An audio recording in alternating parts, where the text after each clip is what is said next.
সকল জ্ঞানের মূল উপজীব্য যেখানে পাওয়া যায়। কোরআনে কারীমের গুরুত্বপূর্ণ একটি সূরা সূরাতুল হুজুরাতের আমি শেষ দিক থেকে 13 থেকে 16 পর্যন্ত এই 4-5টা আয়াতে কারীম আমি তেলাওয়াত করেছি। তেলাওয়াতকৃত আয়াতগুলোকে সামনে রেখে কিছু কথা বলতে চাচ্ছি। আল্লাহ তাআলা যেন আমার মুখ থেকে সেই কথাগুলো বের করে দেন যে কথাগুলো মুসলিম উম্মার জন্য এই মুহূর্তে দারুণ প্রয়োজন। জোরে বলি আল্লাহুম্মা আমিন। সম্মানিত ভাইরা, আমার পূর্বে যিনি কথা বলেছেন অত্যন্ত তেজোদ্দীপ্ত, দলিলে ভরা, অত্যন্ত অথেন্টিক, সৃজনশীল বেশ কিছু কথা তিনি বলে দিয়েছেন। আমি শেষ ক্লাসে এসে কিছু কথা বলতে চাচ্ছি। আমাকে সময় দেওয়া যাবে তো? সবাই সময় দিতে রাজি আছেন? বাংলাদেশের কোন গাঁ কখনো পুরাতন হয় না? কোন গাঁ? নওগাঁ। ঠিক আছে, যে গাঁর কোন পুরাতন নাই সেটার নাম হলো নওগাঁ। নও মানে কি? তাহলে নওগাঁ কি কোনোদিন পুরাতন গাঁ হয়েছে? সব সময় নতুন, তার নাম হলো নওগাঁ। জান্নাত কখনো পুরাতন হবে না, জান্নাতের মানুষও কখনো পুরাতন হবে না, সবসময় নতুন থাকবে, নতুন নওগাঁর মতো। বলি আলহামদুলিল্লাহ। তাহলে মূলত নওগাঁ হলো দুনিয়া না আখিরাত? বলেন বলেন বলেন। যে গায়ের কোনো পুরাতন হবে না, যে গায়ে গেলে, যে জান্নাতে গেলে মানুষ কখনো বুড়া হবে না, যৌবন কমবে না, এমন একটি সুন্দর গাঁ, সুন্দর নতুন একটি জান্নাত চির সুন্দর করে, চির নতুন করে রেখেছেন আমার আপনার জন্য। তিনি আমার কে? আসতে বলবেন না, তিনি আমার কে? আল্লাহ তাআলা। সম্মানিত ভাইয়েরা, সে আয়াতগুলোকে সামনে রেখে কিছু কথা বলতে চাচ্ছি। পৃথিবীতে আল্লাহ যা কিছু আছে বান্দার উপরে আল্লাহর দেওয়া, এর মধ্যে সবচেয়ে বড় যে বিষয়টি সেটা হচ্ছে রহমত। কার রহমত বলেন তো? আল্লাহ রহমত চলবে? আসতে বলবেন না, চলবে? তাহলে সবার আগে আমাদের প্রয়োজন রহমত। কার রহমত দরকার? কার বরকত দরকার? কার নিয়ামত দরকার? নওগাঁতে আরেকটা জায়গার নাম আছে নিয়ামতপুর। ওখানে কোনো গজব টজব নাই, শুধু নিয়ামতে ভরা। খুব ভালো, আপনাদের এলাকার নামগুলো অনেক সুন্দর। সম্মানিত ভাইয়েরা, আল্লাহ রহমত প্রাপ্ত বান্দা আমরা যদি হতে চাই, তাহলে রহমত লাভ করার জন্য কিছু কাজ আমাকে আপনাকে করতে হবে। তাহলে রহমত দিয়ে ভরপুর করে দিবেন তিনি আমার কে? এক রাত তো আমি ভূমিকায় মিশে যাচ্ছি না, সোজা আমি আলোচনার দিকে যাচ্ছি। 15টা উপায়ে আমরা কোরআনকে সামনে রেখে যেটা বলতে চাচ্ছি, 15টা উপায়ে আল্লাহ রহমত লাভ করা সম্ভব। কয়টা উপায় বলেন তো? আবার বলেন, কয়টা? আমি কি একটাও বলেছি? আমি একটা একটা করে আজকে আমি আস্তে আস্তে করে, খুব বেশি সময় নেব না, হয়তো একটু শর্ট করে করে আমি 15টা বিষয়, 15টা উপায় আমি আজকে আপনাদের সামনে উপস্থাপন করবো। ওমা তৌফিকি ইল্লা বিল্লাহ আলাইহি তাওয়াক্কালতু ওয়া ইলাইহি উনীব। আমি চেষ্টা করি, আমার প্রায় 26 থেকে 27 বছর এই মাহফিল অঙ্গনে আমার বিচরণ, আমি কখনো অযাচিত,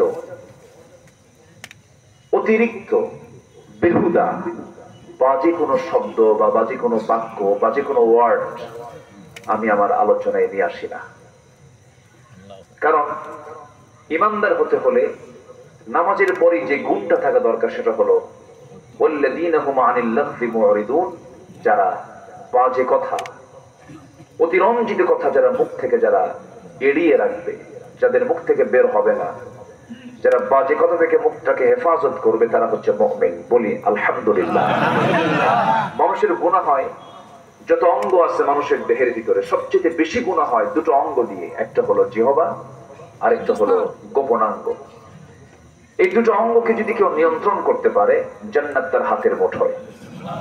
জোরে বলে সুবহানাল্লাহ। মান আযমানু লি মা বাইনা লিহিয়াইহি ওয়া মা বাইনা রিজলাইহি আযমানু লাহুল জান্নাহ। আমার রাসূল বলেছেন, যে ব্যক্তি দুই চোয়ালের মধ্যস্থিত বস্তু জিহ্বা এবং দুই উরুর মধ্যস্থিত বস্তু গোপনাঙ্গের যে হেফাজত করতে পারবে, আমি রাসূল নিজে তার জন্য জান্নাতের জামিন হয়ে যাব।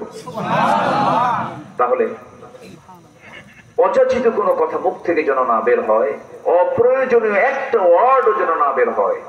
এটা হচ্ছে ঈমানের দাবি। কিসের দাবি বলেন তো? ঈমানের দাবি। তো আমি চেষ্টা করি কোরআন থেকে হাদিস থেকে কিছু কথা বলার জন্য। ইদানিং বেশ কয়েক বছর যাবতীয় লক্ষ্য করছি, কিছু কিছু মাহফিলে কিছু কিছু আলোচক এত হাসানোর ঠেলায় পেটের চামড়া ব্যথা হয়ে যায়। আছে কিনা? আসতে বলবেন না, আছে না নেই বলেন তো? মাহফিলটাকে তারা রঙ্গমঞ্চ বানিয়ে ফেলে। এটা ঠিক না, এটা উচিত না।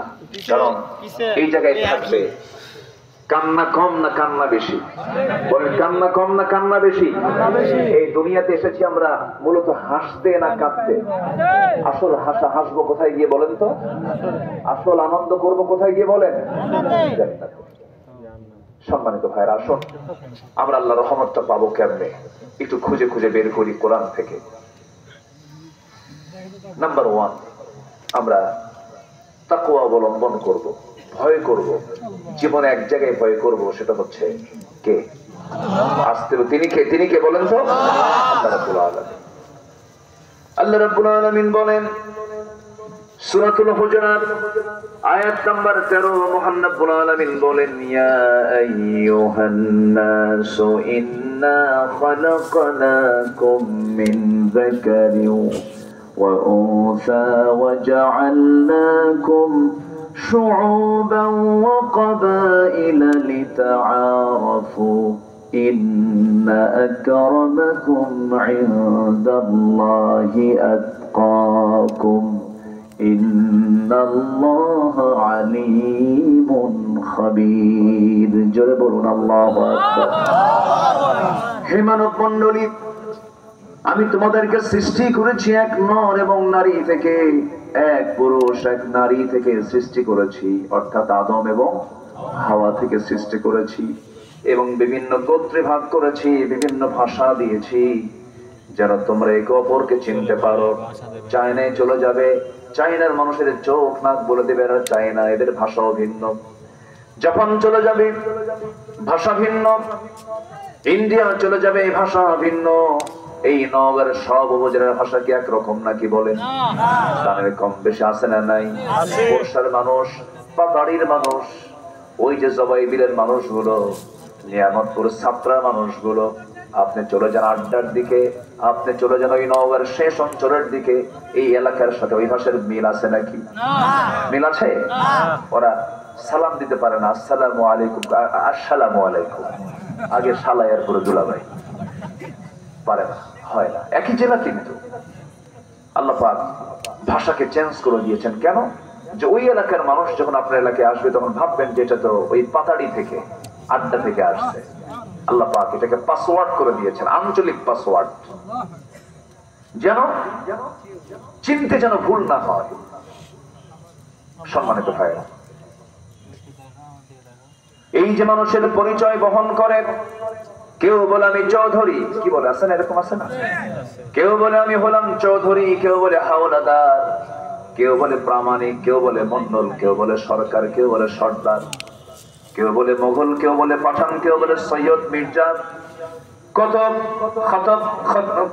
লকব, কত প্রকার লকব নিয়ে মানুষ প্রাউড করে। মহান রব্বুল আলামিন বলছেন, না না, এক নর এবং নারী থেকে তোমাদেরকে সৃষ্টি করেছি, বংশ দিয়েছি, গোত্র দিয়েছি, কিন্তু জেনে রেখে দিও তোমাদের সকলের মধ্যে সেই লোকটা আমার কাছে সবচাইতে দামি, সম্মানিত যে বান্দা আমি আল্লাহ আমাকে সবচাইতে বেশি সম্মান ভয় করে। জোরে বলে সুবহানাল্লাহ। তাহলে এখানে আল্লাহ তাআলা মানুষের সম্মানকে মূল্যায়ন করেছেন হলো তার মহব্বতকে সামনে রেখে। বান্দা তার আল্লাহকে কেমন মহব্বত করতে পারলো, বান্দা তার আল্লাহকে কি পরিমাণ কাছে টানতে পারলো, আল্লাহকে কি পরিমাণ ভয় করতে পারলো, এটাই হলো সম্মানের একমাত্র মাপকাঠি। সম্মান পাওয়ার, মর্যাদা পাওয়ার। সম্মানিত ভাইরা, আমাদের চোখের সামনে আমরা যা দেখি এগুলো বাহ্যিক কিচ্ছু না। নেতা হয়ে গেছে, বিশেষ নেতৃত্ব পেয়ে গেছে, এটা বাহ্যিক কিছুদিনের জন্য। দুনিয়াতে যাদের প্রভাব কম থাকবে, আখিরাতে তাদের প্রভাব বেশি থাকবে। আল্লাহু আকবার বলবেন না? দুনিয়াতে যারা ফকির থাকবে, আখিরাতের জিন্দেগিতে তাদের হিসাবটা বেশি হবে না কম হবে?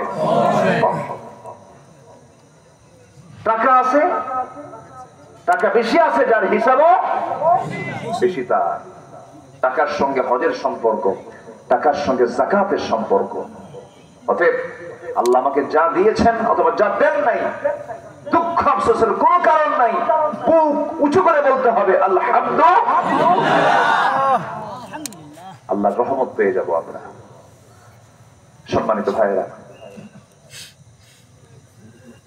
শুধুমাত্র মুসলিম পরিবারে জন্ম নিলেই কিন্তু মুসলমান হওয়া যায় না। ঈমান আলী নাম রাখলে ঈমানদার হওয়া যায় না। ঈমান আনতে হয়, ঈমান থাকতে হয়, ঠিক কিনা বলেন? আমার দেশে বহু লোকের নামই আছে ঈমান আলী, আছে না? ঈমান আলী, কিন্তু নামাজে পড়ে না, আছে কিনা? নাম হলো রমজান আলী, রমজান মাসে দুপুর বেলা ভাত খায়। নাম হলো আতর আলী, গোটা গায়ে গাজার গন্ধ। নাম কি রাখছে? আতর আলী। নাম হলো হিম্মত আলী, সাইকেলের চাকা বাস চলেই সিট হয়ে পড়ে। নাম হলো বাদশা মিয়া, ভিক্ষা করে। কি করে? ভিক্ষা করে। নাম হলো খোকা মিয়া, বয়স 80 বছর, বুড়া মিয়া হয় না, খোকা মিয়াই থেকে যায়। নাম দিয়া বংশগত কৌলিন্য দেখি আল্লাহর সামনে কোনো মর্যাদা পাওয়ার কোনো সুযোগ নাই। আল্লাহর সামনে মর্যাদা পাওয়ার জন্য সেই ব্যক্তি মর্যাদা পাবে যে ব্যক্তি ঈমান আনতে পেরেছে, যে ব্যক্তি মুত্তাকি হতে পেরেছে। জোরে বলি সুবহানাল্লাহ। এখন বলবেন হুজুর মুত্তাকি কাকে বলে? যার মধ্যে তাকওয়া আছে। মুত্তাকির গুণগুলো কি কি? মুত্তাকি কারা? এমন জবাব মনে হয় কোরআনে নাই? আসতে বলবেন না, আছে না নাই? কোরআন খুললেই এটার পরিচয় পাওয়া যায়।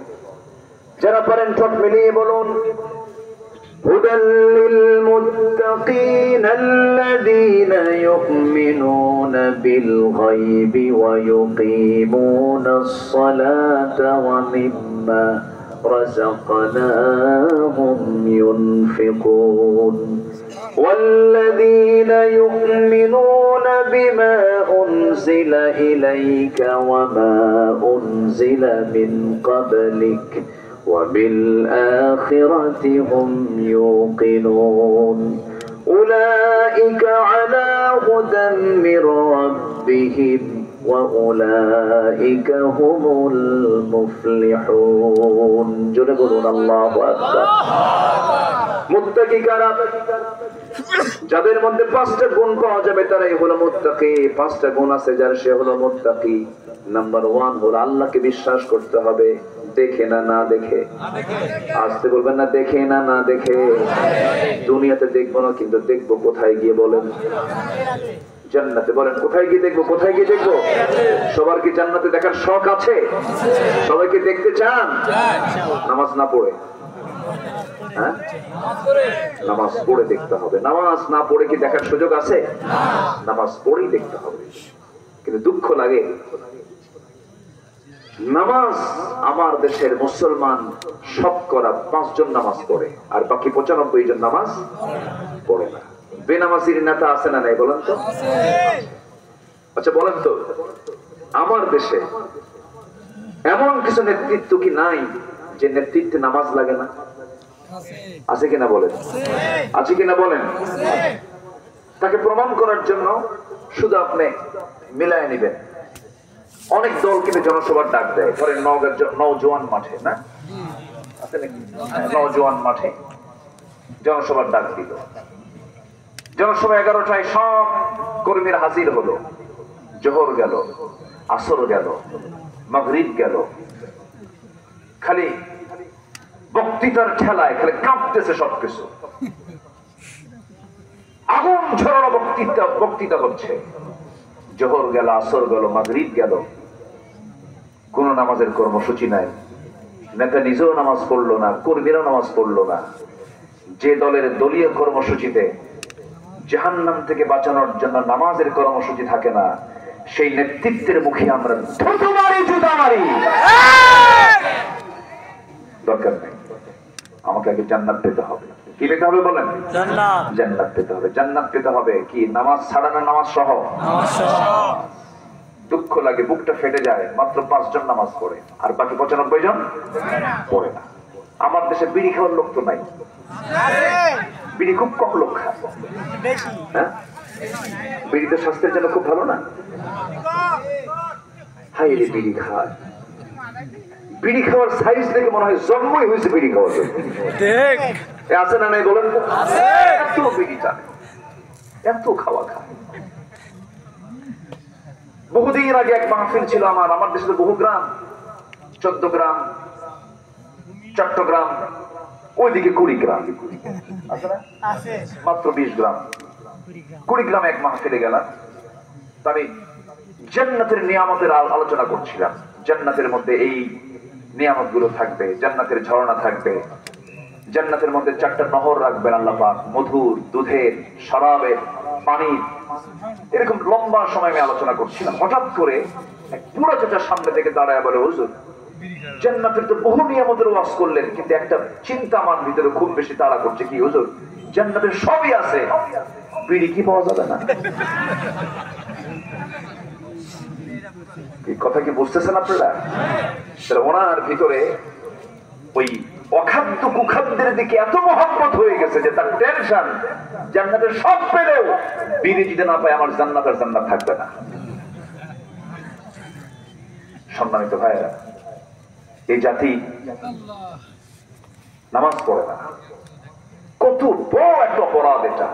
এটা নিয়ে কারো কোনো হেডেকই নাই, কোনো চিন্তাই নাই। নামাজ না পড়া কি ছোট অপরাধ না অনেক বড় অপরাধ? আল্লাহ তাআলা বান্দাকে প্রথম প্রশ্ন করবেন কি নিয়ে বলেন? নামাজ, সালাত। এবং কোরআনকে প্রশ্ন করুন, কোরআন বলো জাহান্নামে যাওয়ার কারণগুলো কি? কোরআন সুন্দর করে জবাব দিচ্ছে, মা সালাকাকুম ফি সাকার ক্বালু লাম নাকু মিনাল মুসাল্লিন ওয়া লাম নাকু নুতঈমুল মিসকিন ওয়া কুন্না নাখুদু মা'আল খায়িদিন ওয়া কুন্না নুকাযযিবু বিয়াউমিদ্দিন হাত্তা আতানাল ইয়াকিন। জোরে বলুন আল্লাহু আকবার। আল্লাহু আকবার। আযান হয়েছে, আযান শুনেছি, আযানের আওয়াজ আমার কান বিদীর্ণ করে দিয়েছে, কান পর্যন্ত চলে এসেছে। ফজর পড়ি নাই, যোহর পড়ি নাই, আসর পড়ি নাই, মাগরিব পড়ি নাই। মুয়াজ্জিন আযান দিল, নামাজে হাজির হই নাই। আজকে জাহান্নামে যাওয়ার জন্য একটা কারণ, এক নাম্বার হলো নামাজের জন্য আহ্বান শুনেছি কিন্তু নামাজ পড়ে নাই, এই জন্য আজকে আমরা জাহান্নামে। আমার বন্ধুরা এখন বলুন তো, আমার দেশের 95% মানুষ তারা কেমন করে জান্নাতে যেতে চায়? কিন্তু এখানে যদি বলি, যারা বসে আছেন অবশ্যই সবাই বলবেন জান্নাত পেতে চাই, সবাই বলবেন জান্নাত লাভ করতে চাই। কিন্তু জান্নাত লাভ করার জন্য জান্নাতের যে চাবিটা লাগবে, সেই জান্নাতের চাবিটা কি বলেন? আরো যারা জান্নাতের চাবি কি বলেন? নামাজ নাই। যাতে নামাজ পড়ে না, ওয়াজ হয় বেশি না নামাজ হয় বেশি? নামাজ। বলেন মুসল্লি বেশি না মসজিদ বেশি? মসজিদ। ফজরের সময় মুসল্লি খুঁজে পাওয়া যায় না। বিশাল এসি শীতাতপ নিয়ন্ত্রিত মসজিদ, টাইলস দিয়ে ভরা এত সুন্দর মসজিদ, চকচক করছে। ফজরের সময় মোট মুসল্লির সংখ্যা হলো 3 জন, ইমাম, মুয়াজ্জিন, খাদেম। চাকরি না থাকলে এই 3টাও থাকতো না। বাস্তব বাস্তব। আর আমার নবীর মসজিদ ছিল পাকা না কাঁচা? পাকা না কাঁচা? কাঁচা। সেজদা দিলে পরে কপালে তালু লেগে যেত। কি আযান দিতেন বেলাল, আল্লাহু আকবার।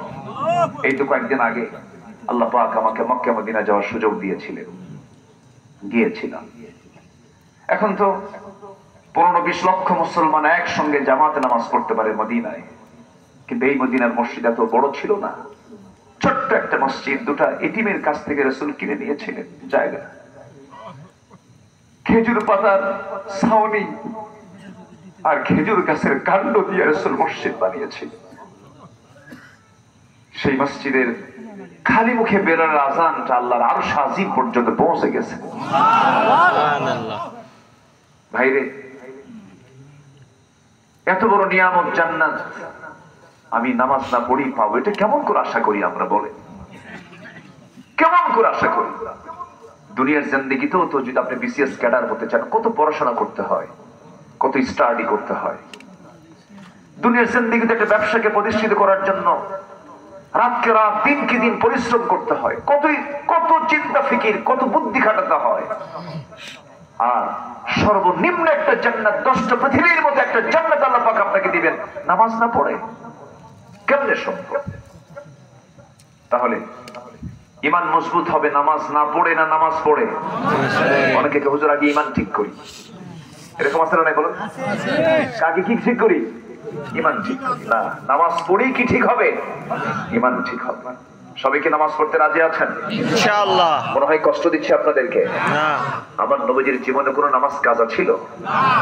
অসুস্থ রাসূল, আল্লাহ পাক আমাকে এবার মদিনা মুনাওয়ারায় যে স্থানটিকে আমার রাসূল বলেছেন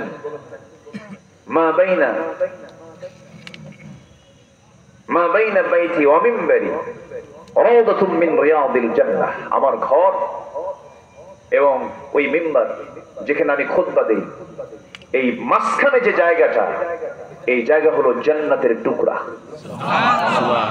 দুনিয়াতে একটা জান্নাতের টুকরা আছে না নাই বলেন তো?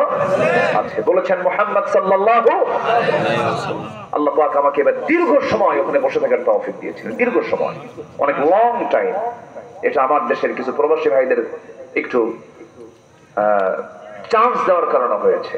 আমার দেশের কিছু প্রবাসীরা ওখানে চাকরি করে, তো আমি যে দেখি একদম রাউদাতুম মিন রিয়াদিল জান্নাহর ভিতরে তারা দাঁড়ায় আছে, খেদমত করছে, পরিষ্কারের কাজ করছে, নাজাফার কাজ করছে।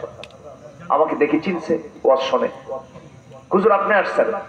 তো বললাম যে এখানে বেশিক্ষণ থাকবো কেমনে, এই ব্যবস্থা করে। বেশিক্ষণ থাকতে দেয় না, মানে ধারাবাহিকতায় বের হয়ে যেতে হয়। আমি রাত 3টার দিকে ঢুকলাম, আমি পিছন দিকে আমাকে বসায় দিল, বলে আপনি এখানে বসেন, একটু আস্তে আস্তে সামনের দিকে আগান, আজান হয়ে যাবে কিছুক্ষণ পর। এর মধ্যে প্রায় 20-30 মিনিট আমার দেশের এই প্রবাসীরা করলো কি, ওখানে যারা প্রশাসনিক দায়িত্ব পালন করছেন তাদের কাছে গিয়ে এমন পাম দিল আমার ব্যাপারে, বললো স্যার এমন লোক আসছে আমার দেশ থেকে, বিশাল কিছু, কিন্তু আমি তো জানি আমি কি কোন কচু, আমি তো নগণ্য, আমি তো ছোট্ট গোলাম, আমার ব্যাপারে এত কিছু বলছে। সে প্রশাসনিক কর্মকর্তা আস্তে করে মুস্তে হাসি মেরে আমার সঙ্গে সালাম বিনিময় করে বলতেছে আপনি প্রথম কাতারে বসে পড়েন। তো প্রথম কাতারে আমার নবীর ঘরের দেওয়ালের সাথে বসে গেলাম। রাসূল পাশে শুয়ে থাকা মুহাম্মদ সাল্লাল্লাহু আলাইহি ওয়াসাল্লাম, তিনি কেঁদেছেন দুনিয়াতে আমার জন্য, কবরে শুয়ে শুয়েও কাঁদছেন। কাল হাসরে সবাই নফসি নফসি বলে ব্যস্ত হয়ে পড়বে, আর আমার রাসূল শুধু উম্মতি উম্মতি বলে ব্যস্ত হয়ে পড়বে। সেই নবীজি আমার পাশে শুয়ে থাকা, বারবার সালাম দিচ্ছে, আসসালাতু ওয়াসসালামু আলাইকা ইয়া রাসূলুল্লাহ। সেই নবীজি ওই কবরে যখন তিনি শায়িত হন, তার আগের নামাজও তার মিস হয়নি। সুবহানাল্লাহ বলবেন না? নামাজের খুব যত্নশীল ছিলেন আমার রাসূল, খুব যত্নশীল, খুব যত্ন রাখতেন। সবার আগে খোঁজ নিতেন নামাজ হয়েছে কিনা। সন্তানকে স্কুলে যেতে বলি, শাসন করি, ব্যবসার জন্য কত তাড়া দিই, দুনিয়ার কাজের জন্য কত পেরেশান হয়ে যায়, কিন্তু নিজের বিবেককে প্রশ্ন করে দেখি তো সন্তানকে নামাজের জন্য কয়দিন বললাম, বউকে নামাজের জন্য কয়দিন বললাম, পরিবারে নামাজের তাকিদ কেমন দিলাম।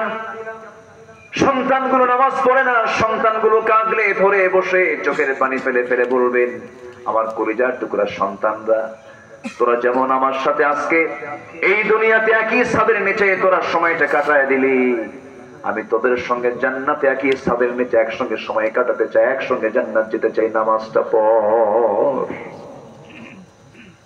আমার বন্ধুগণ, সবাই দায়ী, সবাই দাওয়াত দিতে হবে, সবাইকে দিনের কাজ করতে হবে। কোরআন শুধু আলেমদের জন্য নাজিল হয় নাই, কোরআন শুধু হাফেজদের জন্য নাজিল হয় নাই, কোরআন সবার জন্য নাজিল হয়েছে। হুদাল লিন্নাস ওয়া বাইয়িনাতিন মিনাল হুদা ওয়াল ফুরকান। আমার নবীজি নামাজের এত গুরুত্ব দিয়েছেন, রাসূল মারা যাবেন, আম্মা জান আয়েশার ঘরেই তার ইন্তেকাল হয়েছে। আম্মা জান আয়েশার ঘরে আমার নবীর স্ত্রী আম্মা জান আয়েশার উরুতে মাথা রেখে রাসূল শেষ নিঃশ্বাস ত্যাগ করেছেন। রাসূল যখন দুনিয়া থেকে বিদায় নেবেন, সেই সময় সর্বশেষ শব্দ চয়ন করেছেন, আয়েশা আমার উম্মতের জন্য বড় পেরেশান রে আমি। আমার উম্মতকে বলে দিবা আমার উম্মতরা যেন অন্তত কখনো 5 ওয়াক্ত নামাজ না ছেড়ে দেয়। যদি বলি সুবহানাল্লাহ, কয়েকটা নামাজ বলেন তো? 5 ওয়াক্ত নামাজ। আমার নবীজি উঠতে পারেন না, নবীজির প্রচন্ড মাথা ব্যথা, নবীজির প্রচন্ড জ্বর, মুখ চোখগুলো গরম হয়ে গেছে, লাল হয়ে গেছে, একবার কপাল গরম হচ্ছে, একবার ঘেমে যাচ্ছেন আমার রাসূল। ইতিমধ্যে সাইয়েদনা বেলাল যখন কাদা কাদা কণ্ঠে যখন আযান দিয়েছেন, আমার নবীজি একাকী দাঁড়ানোর চেষ্টা করছিলেন, কিন্তু দাঁড়াতে নিয়ে মাথা চক্কর মেরে পড়ে যাবে, আম্মা জান আয়েশা তাকে ধরে ফেললেন। হুজুর আপনি তো পারছেন না। রাসূল বলছেন, আয়েশা রে, জামাতে নামাজ পড়ার সুযোগ বুঝে আমি আর পেলাম না। আফসোস করছেন, জামাতে পড়লাম, মনে হয় আমি জামাতে নামাজ পড়তে পারবো না আয়েশা, আমি আর পারতেছি না। ওরে আয়েশা, আমার বন্ধু আবু বকরকে বলে দাও, আমার বন্ধু আবু বকর যেন আমার মুসল্লায় দাঁড়ায় জামাতের নামাজটা আদায় করে নেয়। এই কথা যখন জানিয়ে দেওয়া হলো, সাহাবাদের মাঝে, সাহাবাদের মধ্যে কান্নার রোল পড়ে গেছে। আহারে, রাসূলের পিছনে বুঝে আর নামাজ পড়তে পারবো না। সাহাবীরাও কাঁদলেন, সেই কান্নার আওয়াজ আমার নবীর কানে চলে এলো আম্মা জান আয়েশার ঘরে থেকে। সব কাঁদতেছে, আমার রাসূল বলছেন, আয়েশা রে, নামাজটা শুরু হয়ে গেছে, সাহাবীরা কান্দে কেন, আমারে দেখাও। জানালার কাছে চলে গেলেন, উকি মেরে দেখলেন নবীজির চোখের কোণা বেয়ে বেয়ে টপ টপ করে পানি পড়ছে, গাল ভিজে যাচ্ছে। রাসূল কাঁদতেছেন, আম্মা জান আয়েশা তার চোখের পানিগুলো হাত দিয়ে মুছে দিচ্ছেন আর বলছেন, ইয়া রাসূলুল্লাহ, আপনার উম্মতরা সিজদায় পড়ে পড়ে আল্লাহর হক আদায় করছে, নামাজ পড়ছে, আপনি কেন কাঁদেন? রাসূল বলছেন, আয়েশা রে, আমার এই চোখের পানি দুঃখের নয়, এই চোখের পানি আমার চরম আনন্দের পানি। জানো আয়েশা, এই নামাজ কায়েমের সংগ্রাম করতে গিয়ে আমার দাঁত কাফেররা ভেঙে দিয়েছে, দেখো দাঁত নাই। আমার কোমর ভেঙে দিয়েছে খন্দকে, তায়েফে মেরে মেরে এই যে দাগ, এই যে দাগ, এই যে দাগ, গোটা শরীর আমার দাগ হয়ে গেছে আয়েশা। মক্কার মানুষগুলো নামাজ পড়তে দেয় নাই, রুকুতে চলে গেছে, এই গোটা পিঠের উপরে উটের পচানারি ভুঁড়ি চাপায়া দিয়েছে। এত কষ্ট করে সেই নামাজ রাষ্ট্রীয় পর্যায়ে আজকে কায়েম হয়ে গেছে। এই জন্য আয়েশা রে, চরম আনন্দে আমার চোখ দিয়ে পানি বের হয়ে গেছে। আম্মা জান আয়েশা একদিন বলছেন, ইয়া রাসূলুল্লাহ, আপনি আমার জন্য একটু দোয়া করুন। আমার নবীজি হাত উঁচু করে দোয়া করছেন, আল্লাহ আমার আয়েশার আগের পরের সমস্ত গুনাহগুলো তুমি আল্লাহ মাফ করে দাও। এই দোয়া করার সঙ্গে সঙ্গে আম্মা জান আয়েশা এতটাই খুশি হয়ে গেলেন। রাসূল বলছেন, আয়েশা তুমি এত খুশি হলে কেন? তিনি বলছেন, ইয়া রাসূলুল্লাহ, আমার জীবনের শ্রেষ্ঠ দিন, আপনি আমার জন্য এমন দোয়া করেছেন, আমার জীবনে আর কোনো গুনাহ নাই। রাসূল বলছেন, আয়েশা রে, এই দোয়া শুধু তোমার জন্য করি না, আমি প্রত্যেকটা দিন আমার সব উম্মতের জন্য এই দোয়াটা করি। জোরে বলি সুবহানাল্লাহ। আমরা কাকে ভয় করব? কাকে কাকে কাকে? আল্লাহ। এক নম্বর গুণ হচ্ছে তাকওয়া অর্জন করব। জোরে বলি ইনশাআল্লাহ। আর জোরে বলি ইনশাআল্লাহ। ইনশাআল্লাহ। আল্লাহর ভয়ে নামাজ পড়ব। কয় ওয়াক্ত? 5 ওয়াক্ত নামাজ। বোনকে বলবো, ভাইকে বলবো, ছেলেকে বলবো, মেয়েকে বলবো, মাকে বলবো, সবাইকে বলবো, আসো না জাহান্নাম থেকে বাঁচার জন্য নামাজে দাঁড়ায় যায়। পরিবারকে নামাজ দিয়ে সাজিয়ে ফেলবো। জোরে বলি ইনশাআল্লাহ। ইনশাআল্লাহ। রাজি আছেন তো সবাই? ইনশাআল্লাহ। রহমত পেতে হলে 15টা উপায়। কয় নাম্বার বললাম? 1 নাম্বার। রহমত পাওয়ার জন্য তাকওয়া। রহমত পাওয়ার জন্য কি? তাকওয়া। তাকওয়া।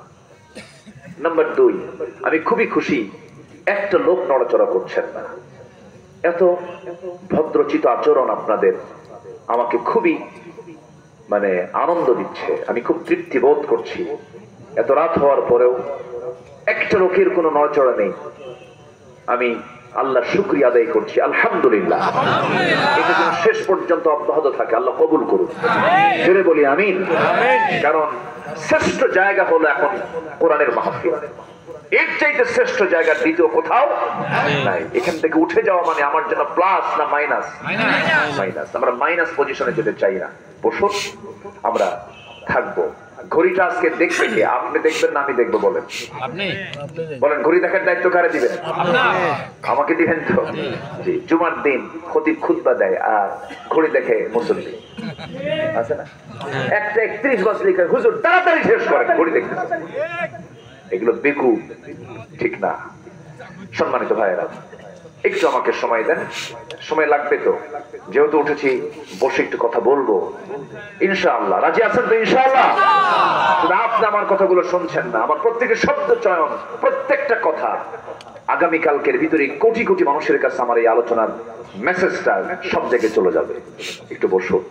নাম্বার 2 হলো, রহমত পেতে হলে রাগ দরকার না ধৈর্য দরকার? বলেন, রাগ দরকার না ধৈর্য দরকার? ধৈর্য। ধৈর্য এমন একটা বৃক্ষের নাম, সে শুধু সুফল দিয়ে দেয়, ভালো রেজাল্ট দেয়, ভালো ফল দেয়। আর রাগ এমন এক অযোগ্যতা, রাগ আছে যার ধ্বংস আছে তার।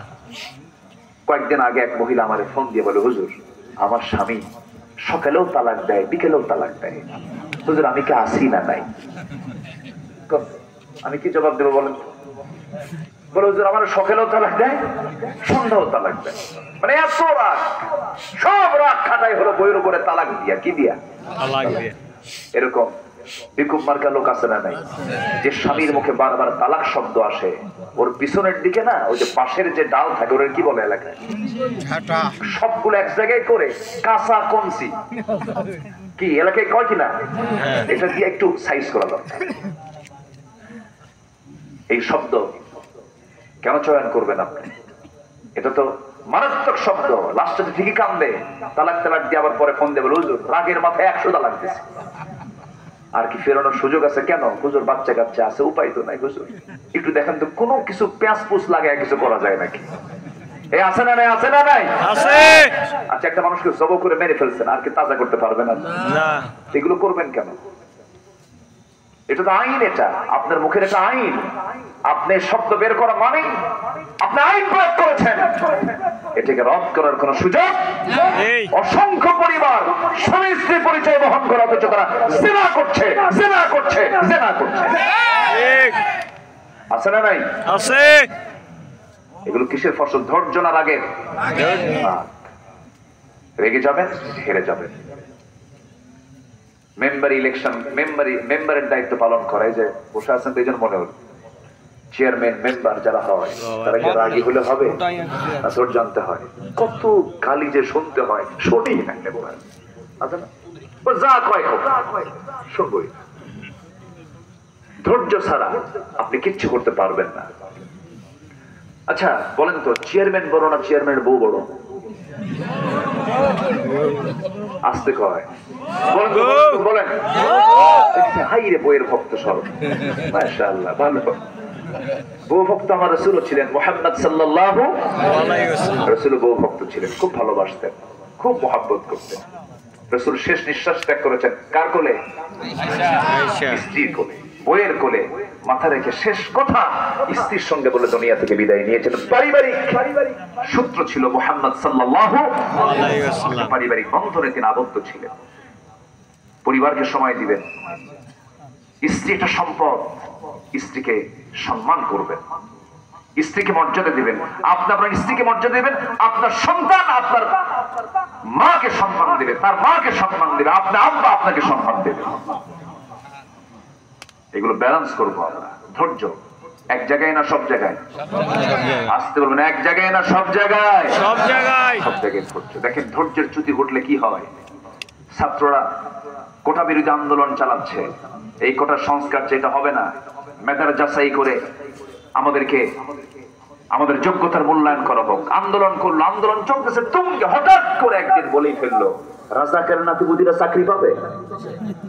বলুন তো এটা কি ধৈর্য না রাগ? বিনয় না অহংকার? এক অহংকার এক রাগে একদম মামুবাড়ি দিল্লি গিয়ে পড়ছে। এই জন্য অহংকার, মেজাজ, রাগ এগুলো ইমানদারের জীবনে কখনো আসতে ধৈর্যশীল হবেন। রহমত দেবেন কে? রহমত লাভের উপায় কয়টা বলেছে বলেন তো? চলতেছে কয় নাম্বার?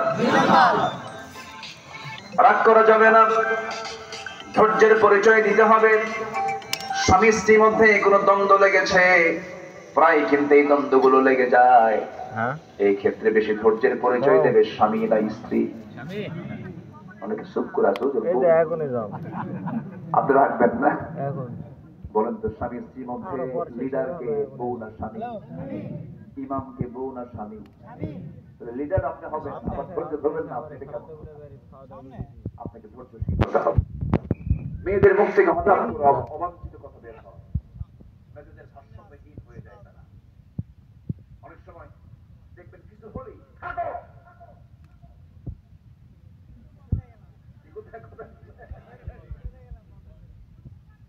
কমন তাদের একটা বলি থাকে, রাগ করে, এত কষ্ট করে সংসার করলাম, এরকম বলে। এটা মেয়েদের নেচার, এটা মাথায় রাখতে হবে। মেয়েদের সৃষ্টি করা হয়েছে সোজা হাত না বাঁকা হাত, সোজা না বাঁকা, খলিকাত মিন দিলাইন, বাঁকা হারে বানানো হয়েছে। সোজা করতে যাবা ভেঙে যাবে, বলেছেন মুহাম্মদ সাল্লাল্লাহু আলাইহি ওয়াসাল্লাম। প্রশংসা করতে হয় মেয়েদের, প্রশংসা করলে খুব খুশি হয়, তেল মানলে খুব খুশি। প্রশংসা সুযোগ শব্দ প্রয়োগ করতে হয়, বোঝাতে হয়। পুরুষকে ধৈর্যের পরিচয় দিতে হবে। স্ত্রীর চাইতে কম না বেশি? আমার মায়েরা খুব খুশি হতো, ভালো করে কম। আমার বন্ধুগণ, আল্লাহ রাব্বুল আলামিন বলেন, وَأَطِيعُوا اللَّهَ وَرَسُولَهُ وَلَا تَنَازَعُوا فَتَفْشَلُوا وَتَذْهَبَ رِيحُكُمْ وَاصْبِرُوا إِنَّ اللَّهَ مَعَ الصَّابِرِينَ। জোরে বলুন আল্লাহু আকবার, আল্লাহু আকবার। রাসূল রাগী ছিলেন না, ধৈর্যশীল ছিলেন, ধৈর্যশীল ছিলেন। ধৈর্যের তিনি পিরামিড ছিলেন। মুসা আলাইহিস সালাম রাগী মানুষ ছিলেন, উনিও ধৈর্যশীল ছিলেন। হয়তো আমরা অনেকে জানি, তার নাম তো শুনলে মনে হয় রাগী মানুষ না, তার মধ্যে ধৈর্য ছিল। এই রাগী লোকটা ছাগল চড়িয়েছেন 10 বছর। কত বছর বলেন? 10 বছর। বলেন তো, ছাগল চষান কি সহজ কাজ না কঠিন কাজ? ছাগল কি সোজা জাত না বাঁকা জাত? কেমন বাঁকা, খুব তেরা। ছাগল যারা চড়েন তারা টের পায়। ছাগল চলতে পারলে দুনিয়া চলার যাবে, এত বাঁকা। ও যদি একবার ব্রেক মারে, ব্রেক মারা বোঝেন, সামনের 2 পা একবার মাটিতে গেড়ে দেয়, তুই ছেড়ে যা, আমি যাবো না। এত বাঁকা একটা প্রাণী। সেই বাঁকা প্রাণীকে, ছাগলকে চড়ালেন সাইয়েদনা মুসা আলাইহিস সালাম 10 বছর। কত বছর বলেন? 10 বছর। শুধুমাত্র রাগ কমানোর জন্য। কি কমানোর জন্য বলেন? রাগ কমানোর জন্য। খুব রাগী লোক ছিলেন। এই মোবাইল আছে সাথে, মনে হয় আওয়াজ হচ্ছে। আমার বন্ধুগণ, একটু কান লাগাবেন, মনোযোগ দিয়ে শুনবেন। 10 বছরের ছাগল পালনের দায়িত্ব তিনি পেলেন। সর্বশেষ দিন ছাগলগুলো নিয়ে যখন মাঠ থেকে নিয়ে আসতেছিলেন, হঠাৎ করে ছাগল পাল থেকে একটা ছাগল একে একদিকে দৌড় মারা শুরু করে দিয়েছে। সেই সিটকে পড়া সেই ছাগলটা ধরার জন্য নবীও দৌড়াচ্ছেন, ছাগলও দৌড়াচ্ছে। শেষ পর্যন্ত ছাগলকে ধরতে ধরতে তিনি হাঁপসে গেলেন, ঘরমাক্ত হয়ে গেলেন। ছাগলটাও থেমে গেছে, এমন রাগ উঠছে। ছাগলটা ধরে 2 হাতে ধরে শূন্যে চড়েছেন। কি মারবেন? আছাড় মারবেন। খুব রাগ উঠছে, কিন্তু লক্ষ্য করে দেখেন ছাগলটা থরথর করে কাঁপে, চোখে মুখে ভয়, লোমকূপ দিয়ে ঘামগুলো টপ টপ করে পড়তেছে। তিনি মনে মনে চিন্তা করলেন, আহারে বেচারা ছাগল রে, তোর তো কোনো জ্ঞানী নাই, তোর তো কোনো ইলম নাই, তোর মায়েরা কি লাভ হবে? তার মধ্যে একটা ধৈর্য চলে আসলো, বুঝ চলে আসলো। ছাগলটার 2 হাত থেকে আস্তে করে ছেড়ে দিয়া বুকের সঙ্গে ছাগলকে জড়িয়ে রেখে তিনি আদর করলেন, স্নেহ দিলেন, রহমত করলেন, বরকত দিয়ে দিলেন, তার আদর করলেন। আল্লাহ বলছেন, মুসা তোমার রাগ কমে গেছে, ধৈর্যশীল হয়ে গেছে, আমি তোমার নবুয়ত দিয়ে দিলাম। সুবহানাল্লাহ, যেরকম সুবহানাল্লাহ, সুবহানাল্লাহ। বিয়া আগে না ধৈর্য আগে? ধৈর্য আগে। হ্যাঁ, এটা মনে রাখেন, ধৈর্য আগে। ব্যবসা আগে না ধৈর্য আগে? ধৈর্য আগে। সব জায়গায় ধৈর্য লাগবে, ধৈর্য ছাড়া কিচ্ছু হবে না। এই যে বসে আছেন, বলেন তো ওয়াজ আগে না ধৈর্য আগে? বসে থাকতে হবে। শয়তান তো লেগেই আছে, বোঝেন না? শয়তানকে বারবার বলে, আপনি করবেন না, বসে থাকতে হবে। ধৈর্য, আমরা ধৈর্যশীল হব, জোরে বলি ইনশাআল্লাহ। একজন নবীর গায়ে 18 বছর ঘা ছিল, ঘা, গন্ধ, পোকা। কে বলেন তো? বলেন কে কে কে? আইয়ুব আলাইহিস সালাম। কোনদিন কি তিনি ধৈর্যহীনতার পরিচয় দিয়েছেন? একবার কি বলেছেন আল্লাহ তুমি কি করলা? এটা বলছেন? পরিবার চলে গেছে, সংসার ওলটপালট হয়ে গেছে অসুস্থতায়। দুঃসময় তো সবাই থাকে না, দুঃসময় সবাই থাকে না, অনেকে দৌড় মারে। দৌড় মারে কিনা বলেন? দৌড় মারে। ওই দুঃসময়ে কেউ তার পাশে ছিল না। 18 বছর ধরে এত বড় জটিল রোগে আক্রান্ত হলেন, কুষ্ঠ রোগে আক্রান্ত হলেন। আল্লাহর পয়গম্বর একবারও তিনি মনক্ষুণ্ণ হলেন না। কিন্তু জিহবা পর্যন্ত ঘা যখন পৌঁছে গেছে, জিহবায় লাগে, আল্লাহকে বলছে আল্লাহ সব জায়গায় ঘা দিয়েছে, কোনো দুঃখ নাই, জিহবায় ঘা দিও না, কারণ তোমার নামের জিকির করবো কেমনে? তোমার নামের জিকিরটা আমি কেমনে করবো? আল্লাহ তোমার নামের জিকির করার জন্য অন্তত জিহবাটাকে অক্ষত রেখে দাও। আল্লাহ বলেন আইয়ুব আমি তোর সকল পরীক্ষা আমি তোর 5 নাম্বার দিয়ে দিলাম। আইয়ুব তোর হারানো যৌবন, হারানো সৌন্দর্য আমি আল্লাহ আমি তোর আবার ফেরত দিয়ে দিলাম। সুবহানাল্লাহ। ধৈর্য আমার ভাইরা, আমার বন্ধুগণ, এই দুনিয়াতে যত অর্জন হয়েছে ধৈর্যের মধ্যে দিয়ে অর্জন হয়েছে। ধৈর্য ছাড়া কোনো অর্জন সম্ভব নয়। ধৈর্যশীলদের সঙ্গে আল্লাহ রাব্বুল আলামিন আছেন। আল্লাহ কি সুন্দর করে বলছেন। নাম্বার 3 হলো ইবাদতে মনোনিবেশ দেওয়া। 2টা চলে গেছে, এখন আমরা আসি ইবাদতে মনোযোগী হওয়া। ইবাদত 2 প্রকার, অবহেলার ইবাদত, আরেকটা হচ্ছে মনোযোগের ইবাদত। অনেকে নামাজে দাঁড়ায় কিন্তু খেয়াল টিয়াল কিচ্ছু নাই, আছে না? এরকম আছে না? আছে না? আছে কিনা বলেন? আছে। নামাজের মজা তারা পাবে না। কোন এক রমজান মাসে আমি মদিনায় শেষ রাত্রে আমি কিয়ামুল লাইলে নামাজে দাঁড়ায় গেলাম। ইমাম সাহেব নামাজি দাঁড়ায় গেলেন, লম্বা 2 রাকাত নামাজ পড়লেন। লম্বা 2 রাকাত নামাজ আমার যতটুকু মনে পড়ে সেই দিন 40 থেকে 50 মিনিট মাত্র 2 রাকাত নামাজ তারা আদায় করতে পেরেছেন, শেষ করেছেন। যেরকম আল্লাহু আকবার। মাত্র কয় রাকাত? 40 থেকে 50 মিনিট সময় লেগেছে। নামাজের মধ্যে মজা যদি না পাওয়া যায় তাহলে কি থাকা যাবে? না, মজা পেতে হবে। নামাজের একটা মজা আছে, ইবাদতের একটা মজা আছে, একটা স্বাদ আছে। সেই স্বাদটা পাওয়ার জন্য সবার আগে শর্ত হলো মনোযোগ দেওয়া। কি দেওয়া বলেন তো? মনোযোগ দেওয়া। সাইয়েদনা আলী জিহাদের ময়দানে যুদ্ধ করতে গিয়ে পায়ের মধ্যে তীর বিদ্ধ হয়ে যুদ্ধ ময়দান থেকে ফিরে এসেছেন। তীর যখন ঢোকে, সোজা ঢুকে যায়, সহজে কি বের হয়? সহজে কি বের হয়? টান দিয়ে বের করার সময় কিন্তু উল্টা দিকে সহজে বের হয় না। চরম কষ্ট পাচ্ছেন তিনি। সব সাহাবীরা পরামর্শ করলো কি করা যায়। নবীর কাছে বলা হলো হুজুর আলীর তো এই অবস্থা হয়েছে, কি করি আমরা? আমার রাসূল বলছেন শোনো, স্বাভাবিক ভাবে তোমরা তার পা থেকে তীর বের করতে পারবা না, ও কষ্ট পাবে, খুব কষ্ট। কিন্তু আমি জানি আমার আলীর নামাজের মধ্যে মনোযোগিতা কেমন, আমি জানি।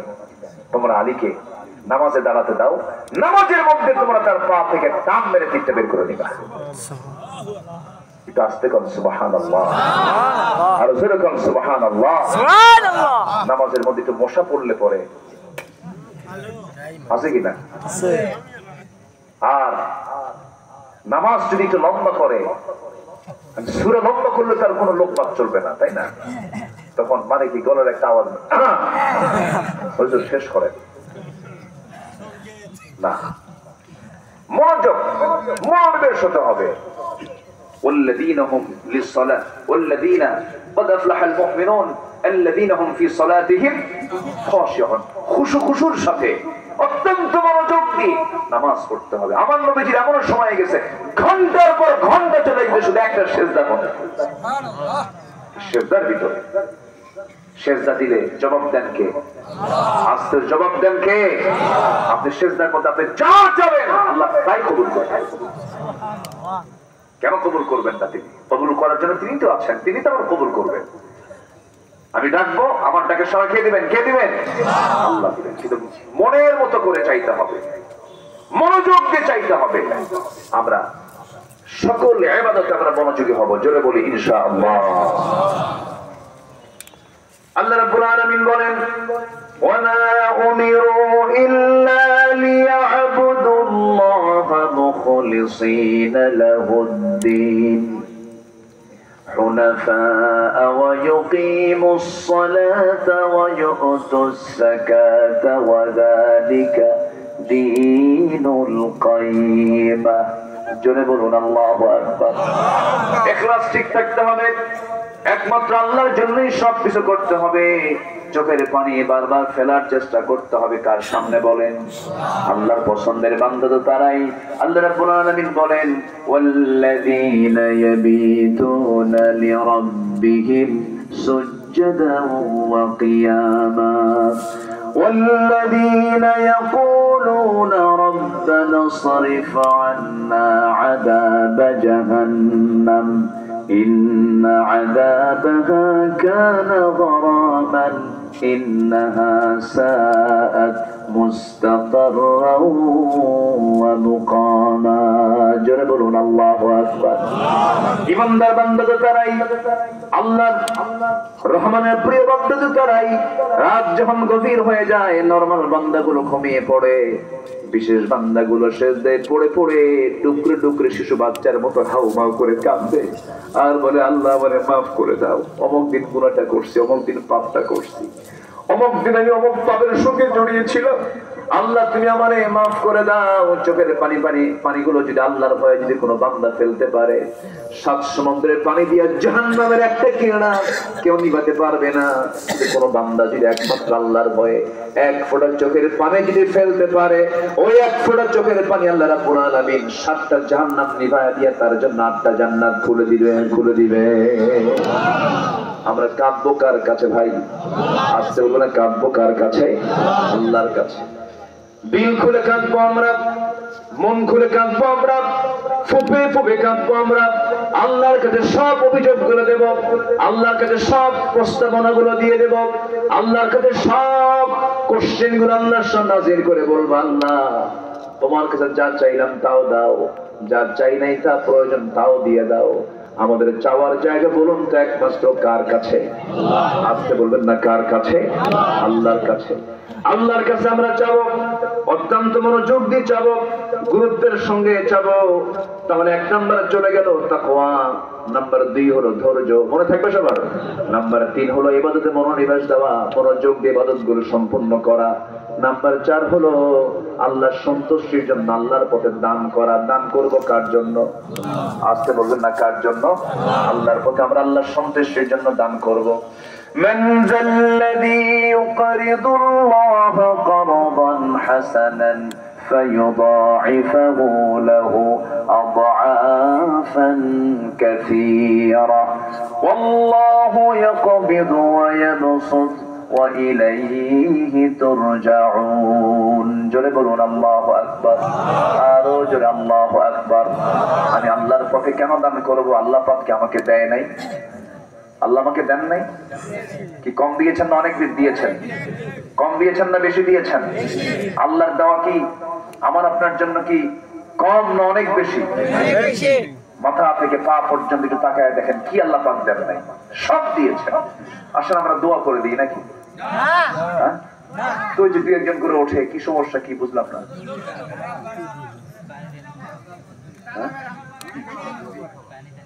একটু বসেন, একটু বসেন, আমাকে একটু সময় দেন, আর একটু সময় দেন। আপনি কি জানেন আপনি যখন সামনে থেকে উঠে দাঁড়ান, যিনি কথা বলেন তার কলিজার একটা করে তার ছেড়ে খুব কষ্ট হয় না, জানি আমি কষ্ট দিচ্ছি কিনা, কষ্টের উদ্রেক হচ্ছে কিনা। একটু বসেন। মেহমানকে সম্মান করা কি বলেন তো ওয়াজিব। আমি তো মেহমান, ভাঙ্গাচুরা মেহমান তো। আবার আমরা সবাই এখন কার মেহমান? কার মেহমান বলেন? এখানে শৃঙ্খলা আছে, একটু বসেন। মন চাইলে উঠলাম, মন চাইলে বসলাম না। কোরআনের মাহফিলে আদব রক্ষা করা আমাদের একটা গুরুত্বপূর্ণ দায়িত্ব। আল্লাহ বুঝার তৌফিক দান করুন। মাহফিলকে সফল করতে হবে কি আগে ভাগে যে না শেষ করে? শেষ করে। আমরা শেষ করে যাই। তাহলে আমরা কাকে দান করব বলেন? কার প্রতি দান করবো আমরা বলেন? আল্লাহকে আমাকে কম দিয়েছেন? আল্লাহকে দিলে কি আমাদের লস হবে? লস হবে না। আল্লাহ আমাকে যা দিয়েছেন এটা অকল্পনীয়, অকল্পনীয়। এই যে 2টা কানে আপনারা শুনতেছেন, আমি বলছি, এই 2টা কানের ভিতরে দেখবেন আল্লাহ পাক কিছু ময়লা দিয়েছেন। কানের যে ময়লা ওটাকে এলাকায় কি বলে? কানের যে ময়লা এটাকে কি বলে? ওই যে গরু খায় ওই খোল, এটা হচ্ছে ইয়ার ওয়াক্স, কানের ময়লা। এই কানের ময়লা কিন্তু আল্লাহ দিয়ে দিয়েছেন কানের মধ্যে। এই কানের ময়লাটা তিক্ত, তিতা। যদি আল্লাহ পাক যদি এই ইয়ারক্স কানের ময়লা যদি তিতা না করে যদি মিষ্টি দিতেন, সব পিঁপড়া জমা হতো কার কানে? আল্লাহ তাআলা কানকে সেভ করার জন্য কানের ময়লা দিয়েছেন, মিষ্টি না তিতা? তিতা দিয়েছেন, যেন বান্দার কান যেন সেভ থাকে। সুবহানাল্লাহ বলা যাবে না ভাই? যদি মিষ্টি হতো, সলিমুদ্দিন ঘুমাতেনি, আরেক কলিমুদ্দিন পাহারা দেওয়া লাগতো, পিঁপড়া কোন দিক দিয়ে আসে? কত বড় বেকায়দা হয়ে যেত। কিন্তু আল্লাহ রাব্বুল আলামিন কানের মধ্যে এরকম তিতা দিলে যেন কোনো পিঁপড়া না যায়, কোনো পোকামাকড় না যায়। আবার এই কান থেকে সোজা আপনি চোখে চলে আসেন, চোখ, কান, নাক। পদ্মা, মেঘনা, যমুনা যত বড় তার চেয়ে বেশি বড় হলো আমার চোখ, কান, নাক, গলা।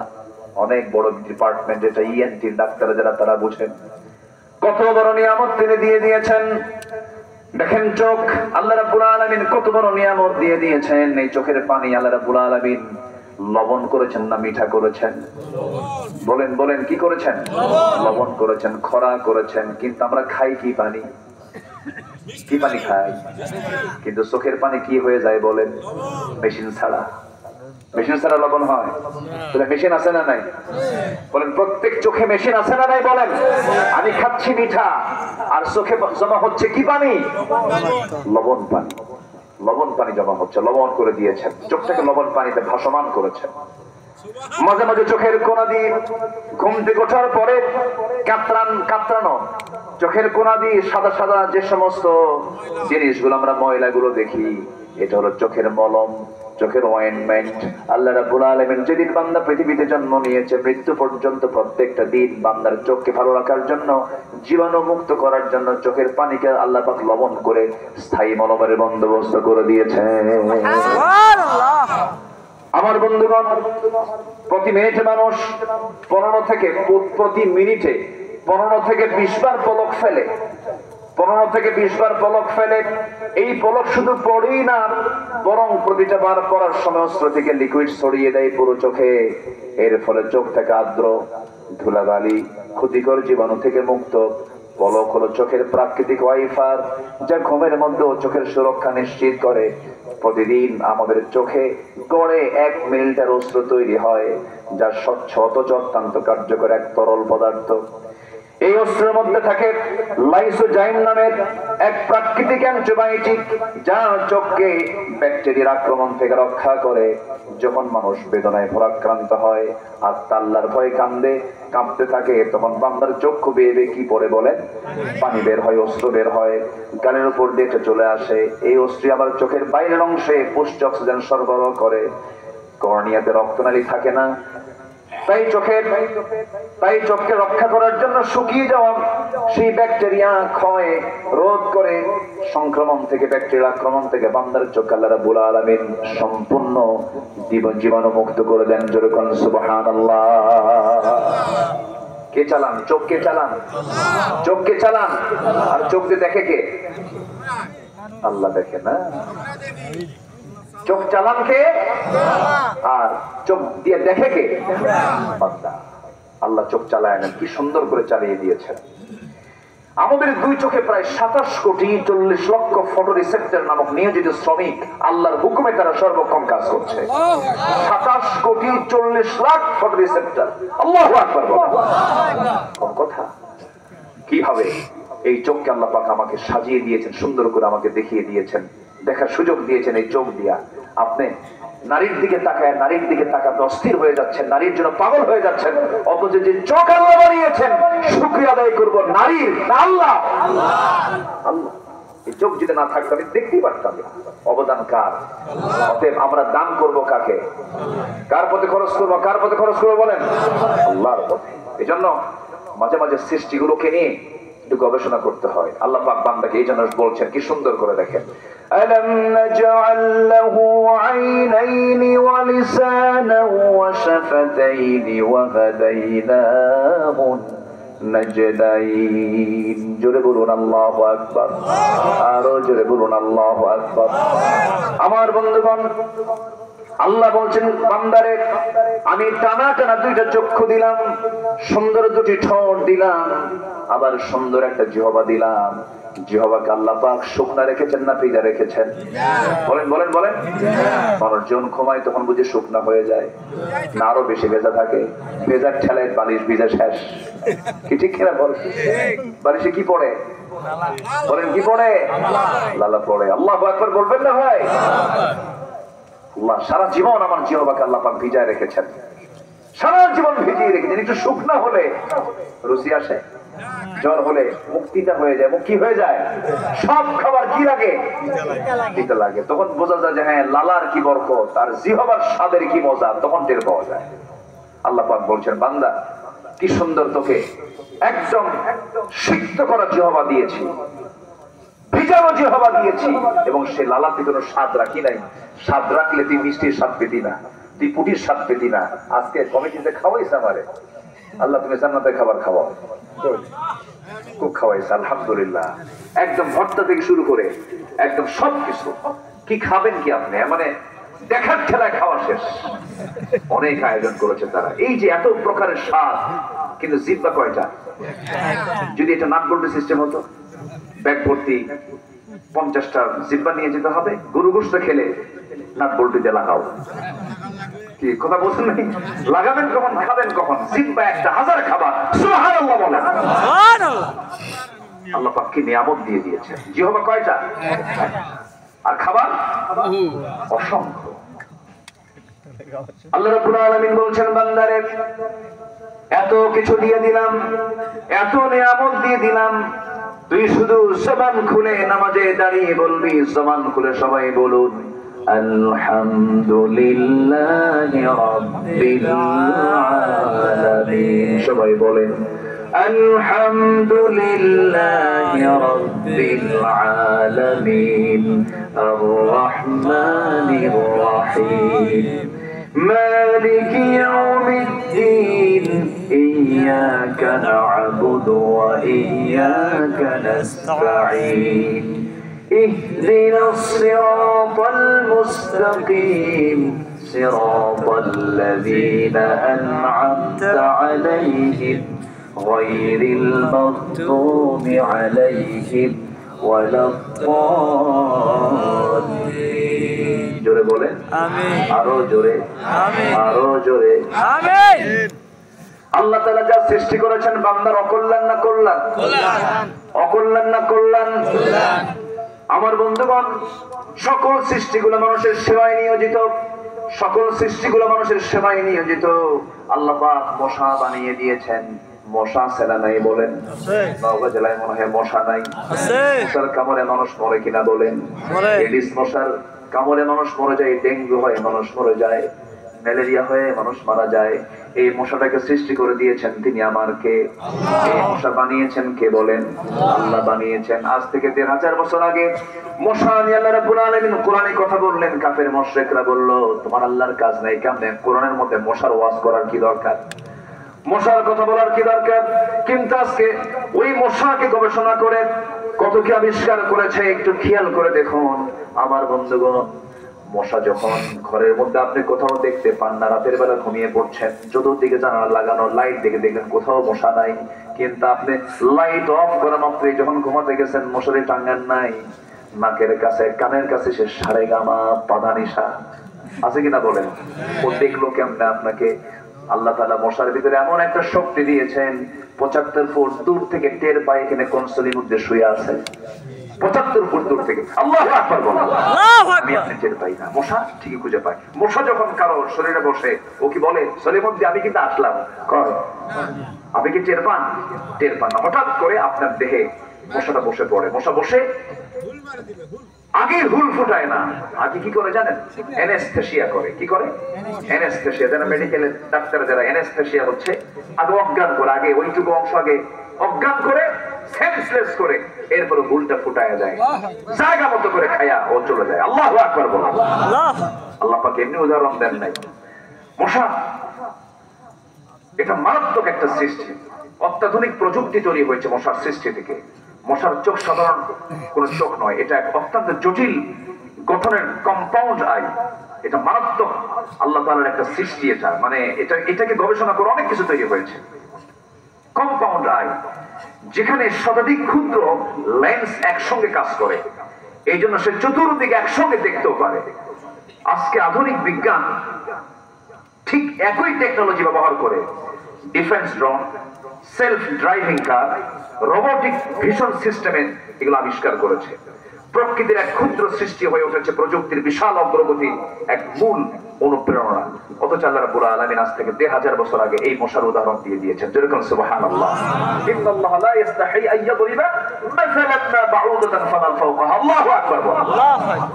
আচ্ছা, এখানেই শেষ নয়। মশার মুখে আমরা যে সুরের মতো যে সুরটা দেখি, আসলে এটা সূচের সংখ্যা একটা নয়, এগুলো ৬টা অংশে বিভক্ত। কয়টা অংশে বলেন তো? ওই ছোট্ট সুরের মধ্যে কয়টা অংশ আছে? ৬টা। ৬টার আলাদা আলাদা কাজও আছে। ১ নাম্বার, মশার শরীরে অবস্থিত শেষ ২টি সুচ, যা সুরের কাজ হলো আমার আপনার শরীরকে নির্দিষ্ট জায়গা থেকে ফেলে ফেলে আগে ফেলে ফেলে। তারপরে ২টি সুচের কাজ হলো মানব দেহ থেকে ব্লাড ভেসেল এটা খুঁজে বের করে। পঞ্চম সুষ্টি দিয়ে সে চেতনানাশক এক প্রকার কেমিক্যাল নিঃসরণ করে যেন ওই জায়গাটা অবশ হয়ে যায়। এরপর শেষ সুষ্টি দিয়ে সে রক্ত শুষে নিয়ে চলে আসে।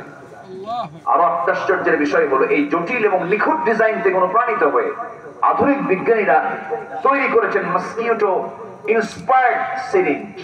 এই সিরিঞ্জ আবিষ্কার করেছে মশার সুর থেকে, মশার সামনের ওই থেকে, সিরিঞ্জ থেকে। আল্লাহু আকবার। তাহলে এক অপার সৃষ্টির পরিকল্পনা বান্দার অকল্যাণ না কল্যাণ? অতএব আমরা দান করব কার পথে? আসতে বললাম, দান করব কার পথে? আল্লাহর পথে। মধুকে দিয়েছেন, মধুর ভিতরে সব রোগের ঔষধ আছে না নাই? কিন্তু মধুটা ভেজাল করলো কে? আল্লাহ। কে করছে ভেজাল? কে করছে? নওগাঁর মিষ্টির দোকান থেকে সুরা কিছু ঢুকায় দিছে ওর মধ্যে। অথচ 1 পাউন্ড মধু তৈরি করতে লক্ষ লক্ষ মৌমাছিকে দিনের পর দিন পরিশ্রম করে সেই মধুগুলো সংগ্রহ করতে হয়। এটার দাম পৃথিবীর কোনো মানুষ দিতে পারবে না। যদি আমরা ১,৫০০ টাকা ১,০০০ টাকায় কিনি, কিন্তু শ্রমিক হিসাবে মৌমাছিকে যদি আপনি মূল্য দিতে চান, সে যে পরিমাণ দৌড়ায়, লক্ষ লক্ষ কিলোমিটার জার্নি করে 1 পাউন্ড মধু তৈরি হয়। আর সেই মধুর ভিতরে যারা শিরা ঢুকায়, ভেজাল ঢুকায়, তাদের ফাঁকি হবে না। সব কার নিয়ামত? কার নিয়ামত? দিয়েছেন কে? আমি দান করবো কার পথে? রহমত পাবো কার? বলেন রহমত পাবো কার? রহমত কার পাবো বলেন? তাহলে 4টা চলে গেল, এখনো আছে কয়টা বলেন? 11টা। নুরু, ওয়াজ কিন্তু শেষ না, ওয়াজ শুরু। বহু আলোচনা এখনো পড়ে আছে। রাগ করতেছেন মনে হয় আপনারা? আচ্ছা, নাম্বার 5 আমি এক লাইনে বলে যাচ্ছি। নাম্বার 5 হলো আল্লাহর শরণে থেকে লিপ্ত ব্যক্তির উপর আল্লাহর রহমত নাজিল হয়। সর্বক্ষণ আমরা জিকির করব কার বলেন? ফাযকুরুনি আযকুরুকুম ওয়াশকুরুনি ওয়ালা তাকফুরুন।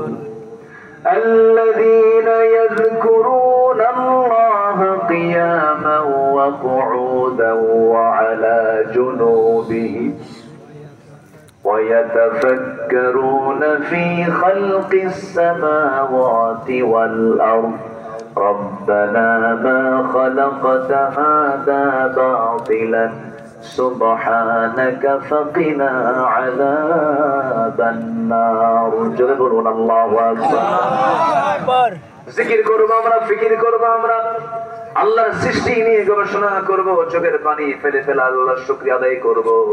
আমার এই জিহ্বাকে প্রত্যেকটা সেকেন্ডে কাজে লাগাতে হবে। আমার শ্বাস প্রশ্বাস কার হাতে বলেন?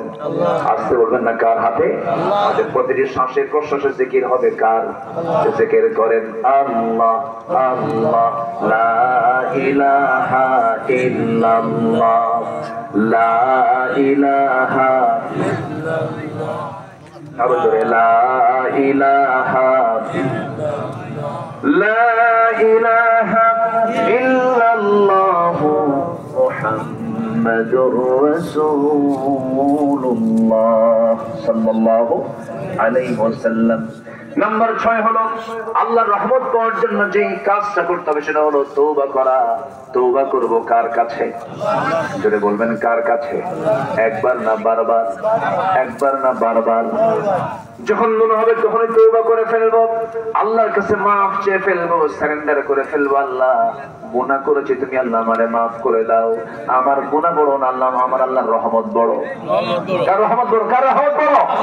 আল্লাহর রহমত বড়। তওবা করব আমরা আল্লাহর কাছে মাফ চেয়ে নেব। ইয়া আইয়ুহাল্লাযীনা আমানু তুবু ইলাল্লাহি তাওবাতান নাসুহা। তওবাতুন নাসুহা করে যেমন করে তোমরা তওবা করা দরকার সেইভাবেই তওবা করো।